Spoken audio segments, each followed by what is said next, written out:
today we're focused on the top 5 upsets in MMA. So coming in here at number 5, we've got Forrest Griffin defeating Mauricio Shogun Hua.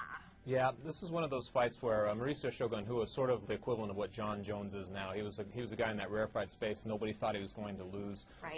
It was his UFC debut, and I think that they looked at Forrest. A lot of people looked at Forrest Griffin sort of stake sliding under the door for this guy, and he was able to sort of persevere, making a third round, wear down Hua, and pull the upset. Still one of the biggest upsets in UFC history. Right, getting in there. Number 4, Randy Couture versus Tim Sylvia. This one was all about the context. Randy Couture at the time was 43 years old. Tim Sylvia was riding a 6-fight winning streak, and he had defended the belt a couple of times. He had a lot of size on Randy Couture.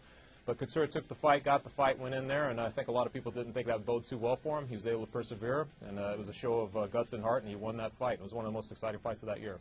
All right, number 3, biggest upset on this MMA Live Top 5, Kimbo Slice. Remember that guy? Against Seth Petruzelli. Yeah, this was one of those fights. It was a last-second shift. Elite XC was broadcasting this fight. It was a big-time deal. Ken Shamrock was supposed to be the guy, got hurt backstage. Right. Enter Seth Petruzelli, who became the Kimbo killer. He went in there. He needed only 14 seconds to pull the upset, not only to break the Kimbo myth, but also to sink an entire promotion. Now, this guy coming up has been in a lot of memorable fights, but remember this upset, number 2, Fedor versus Werdum.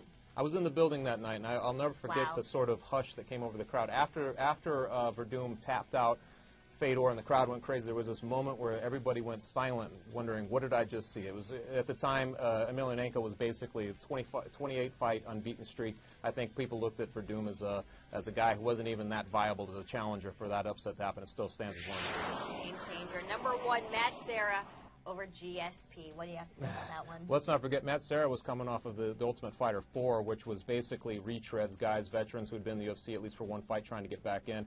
He got the title shot against GSP. It was GSP was an enormous favorite in that fight. And now GSP is the poster boy that this can happen to me. Matt Serra was the guy who, put the meaning back in the puncher's chance, was able to pull that upset. And to this day, I think GSP still guards against complacency more than any other fighter just for that one instance. Good stuff, Chuck.